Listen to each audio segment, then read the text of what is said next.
आज आपण कुरकुरीत कांदा भज्यांची रेसिपी केलेली आहे। तुम्ही इथे बघू शकतात की मस्त अशी गरमागरम आणि कुरकुरीत अशी आपली भजी झालेली आहे। रंग पण सुरेख आलेला आहे आणि टेक्स्चर पण छान आलेला आहे।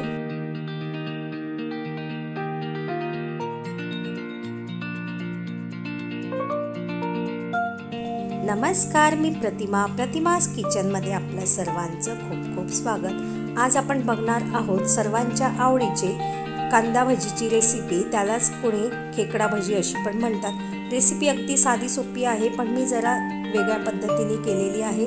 ही भजी बराच वेळपर्यंत अशीच कुरकुरीत असतात, लवकर मऊ अशी पडत नाही।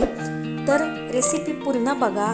पण तुम्ही जर माझ्या चॅनलवरती नवीन असाल आणि अजूनपर्यंत लाईक आणि सबस्क्राईब केलं नसेल तर नक्की करा। चला तर रेसिपीला सुरुवात करूया।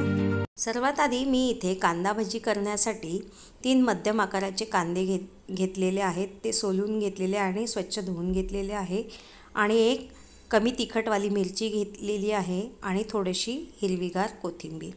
आता आपल्याला हे कांदे चिरून घ्यायचे आहेत। तसे पातळ आणि उभे आपल्याला हे कांदे चिरून घ्यायचे आहेत। जेवढे पातळ आणि उभे कांदे आपण चिरून घेऊ तेवढी भज्यांचं टेक्स्चर खूप छान येतं। इथे आता आपली कांदे पूर्ण चिरून झालेले आहेत आणि मिरची पण आपण छान बारीक चिरून घ्यायची आहे। त्यानंतर आपल्याला कोथिंबीर पण छान बारीक चिरून घ्यायची आहे। आता हे आपण बाजूला करून आपल्याला एक आता भांडं घ्यायचं आहे आणि त्यामध्ये सर्वात आधी आपल्याला चिरलेला कांदा टाकून द्यायचा आहे आणि कांदा असा हाताने छान मोकळा करून घ्यायचा आहे, म्हणजे त्याचा एक एक असा स्लाइसेस आहे त्या सगळ्या वेगळ्या निघतील। त्यानंतर त्यामध्ये कोथिंबीर आणि बारीक चिरलेली मिरची टाकून द्यायची आहे। मग त्या कांद्यावरती सर्वात आधी आपल्याला मीठ टाकायचं आहे, नंतर पाव चमचा ओवा टाकायचा आहे आणि ओवा आपल्याला असा हातावरती छान चोळून घ्यायचा आहे। हातावरती चोळून घेतल्याने भज्यांना चव पण छान येते। त्यानंतर 1 ते 1.5 चमचा आपल्याला पांढरे तीळ टाकायचे आहे। तुम्ही जर कधी पांढरे तीळ टाकून करत नसेल भजी तर नक्की एकदा ट्राय करा, खूप छान चव येते।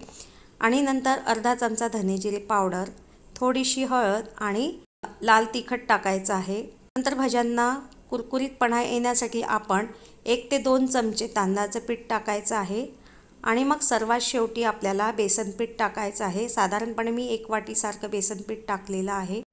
आता हे सगळे जिन्नस आपल्याला छान हाताने चोळून घ्यायचे आहे, जेणेकरून ते सगळे जे मसाले आहेत कोरडे मसाले ते छान मिक्स होतील आणि कांद्याला पण ते लागेल। इथे आता हे सगळं छान मिक्स करून झालेलं आहे। त्याच्यावरती झाकण झाकून आपल्याला 5 ते 10 मिनिट हे असंच ठेवायचं आहे।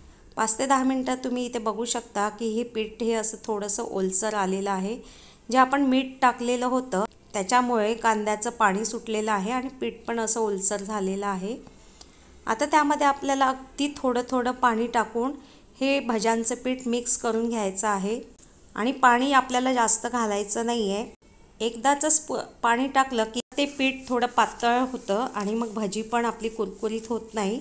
तुम्ही इथे बघू शकता की आता आपलं भज्यांचं पीठ छान झालेलं आहे, खूप घट्ट किंवा खूप असं पातळ असं भिजवलेलं नाही आहे। त्यानंतर मी इथे कढईमध्ये तेल गरम करून घेतलेलं आहे। गरम झालेलं तेल आपल्याला 1 ते 2 चमचे या भज्यांच्या पिठामध्ये टाकायचं आहे, म्हणजे भज्यांना छान कुरकुरीतपणा येतो। आता हे तेल पिठामध्ये छान मिक्स करून घ्यायचं आहे आणि इथे आता कढईतलं तेल पण छान गरम झालेलं आहे। गॅसची फ्लेम आपल्याला जास्त वेळ ठेवायची आहे आणि एक एक करून तेलामध्ये भजी सोडायची आहेत।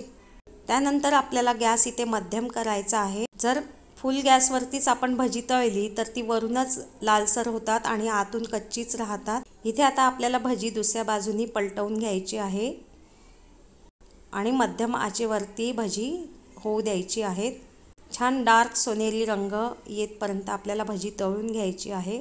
भज्यांमध्ये गरम तेल टाकल्याने भजी बराच वेळपर्यंत कुरकुरीतच राहतात, लगेच मऊ पडत नाही आणि तांदळाचं पीठ टाकल्यामुळे पण कुरकुरीतपणा येतो। इथे आता आपली भजी छान झालेली आहे। आपण टिश्यू पेपरवरती भजी काढून घेऊ आणि परत आपल्याला बाकीचे पण भजी तळून घ्यायची आहेत।